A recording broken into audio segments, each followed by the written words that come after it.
The Senate will be in order. The opening prayer will be offered by His Holiness, the Dalai Lama.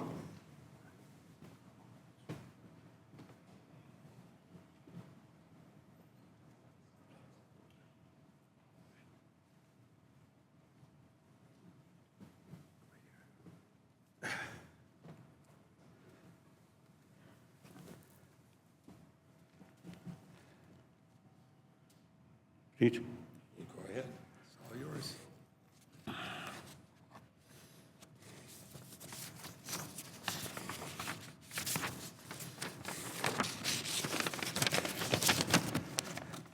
Firstly, as usual, I am a Buddhist monk, simple Buddhist monk.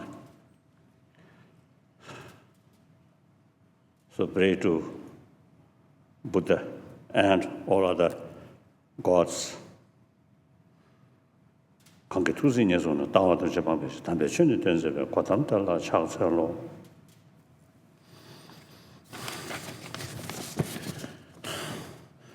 천음 이기정신데 이인이 소신면은로 개디 인의 접당배 말씀양의 재장으로 달라대 대화토 주모요 민주신 the first the sentence I read. Now my broken English, the pronunciation may not be correct. At least not American pronunciation.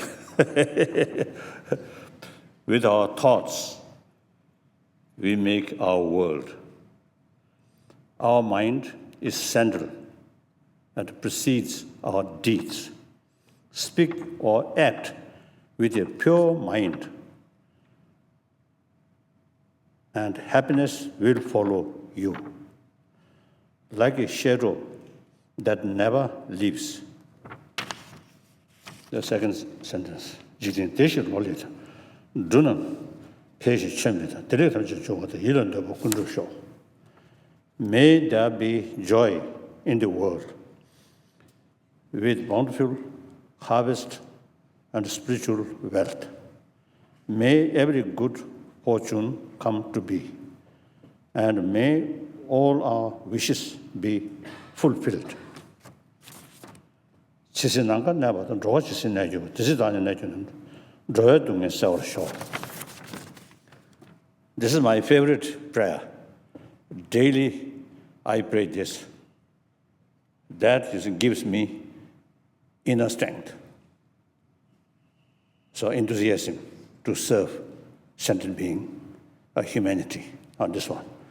As long as space remains, and as long as sentient beings remain, until then may I too remain and help dispel the misery of the world.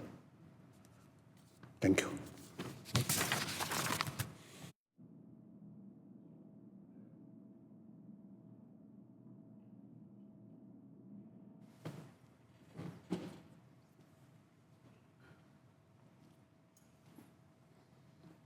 Please join me in the recitation of the Pledge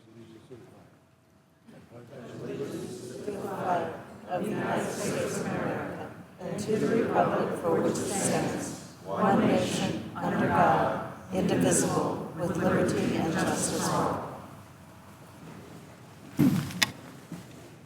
Mr. President, The Majority Leader. it's my pleasure to welcome to the United States Senate His Holiness the 14th Dalai Lama. I know I speak for the entire Senate family when I express our gratitude for the prayer to open the Senate and his words of encouragement and his blessing. His Holiness the Dalai Lama is well known throughout the world as a spiritual leader of the Tibetan people and for spreading the gospel of peace, compassion, and love of our fellow human beings.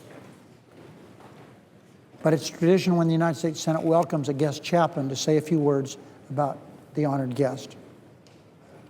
My friendship with His Holiness has roots from a good man from California by the name of Richard Blum, who has done more to, in my opinion, to help the Tibetan people and His Holiness than anyone else.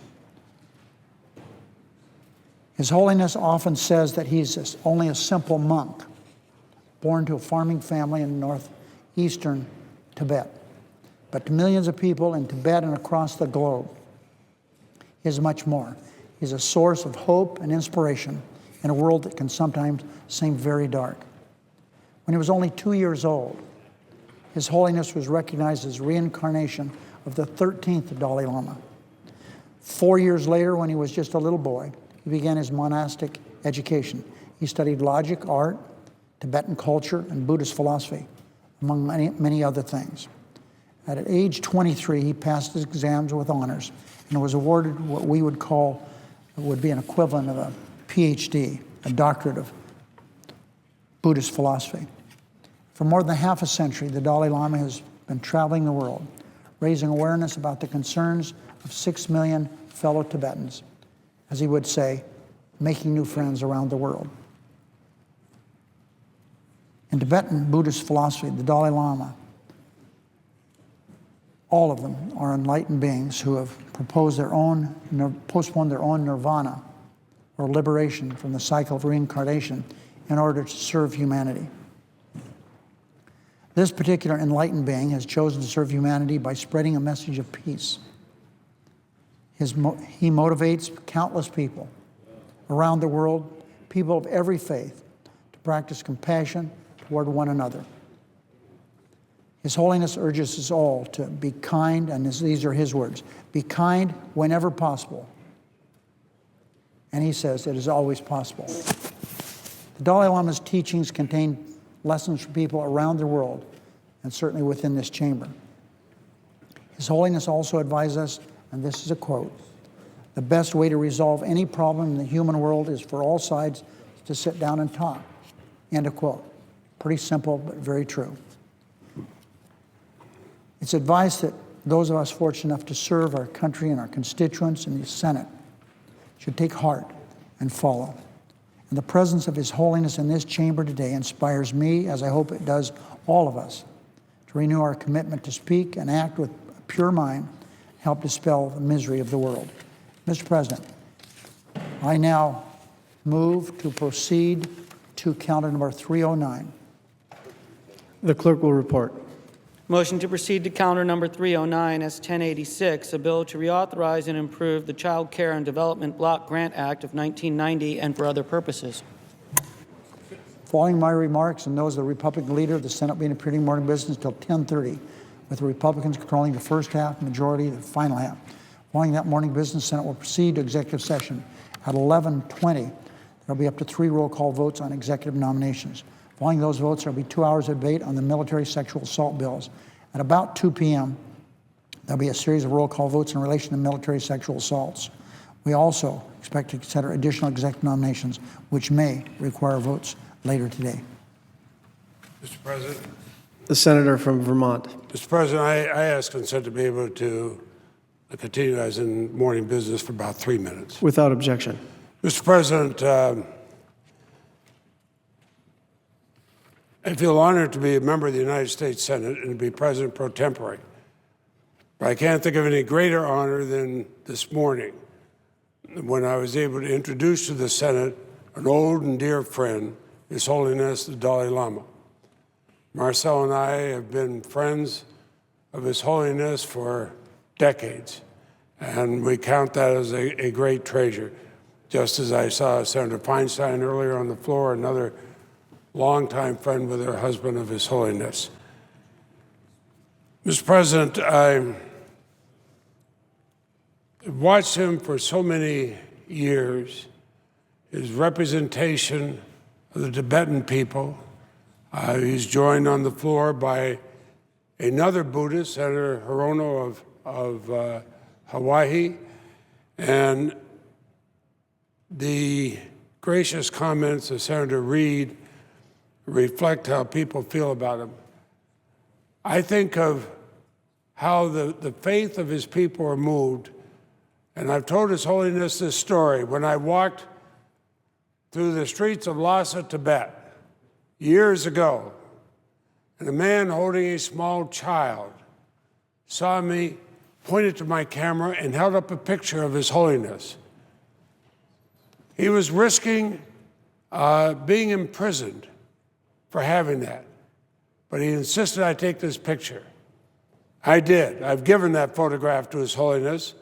And I've told him the story that when we asked the man, why did he risk prison to show the picture of His Holiness, he said, because people have to know. The world have to know the great faith of the Tibetan people and their longing for the autonomy they deserve to practice their faith. Fortunately, they have as a symbol of that faith the Dalai Lama, the Nobel Peace Prize recipient, a man who touches everybody's conscience. He touches this Catholic every time I see him. It goes beyond whatever faith you are. He is a gift to the world, and I am so honored to have been able to introduce him here today. Mr. President, I yield the floor and suggest the absence. Mr. President, no, hold that. Mr. President, I yield the floor. Mr. President, Majority Leader. yeah, Mr. President, with His Holiness here in the Senate chamber, there are a number of senators who would like to say hello to him.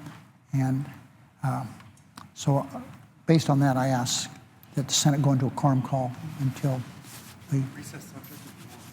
we'll recess subject to the call of the chair. I ask consent to do that.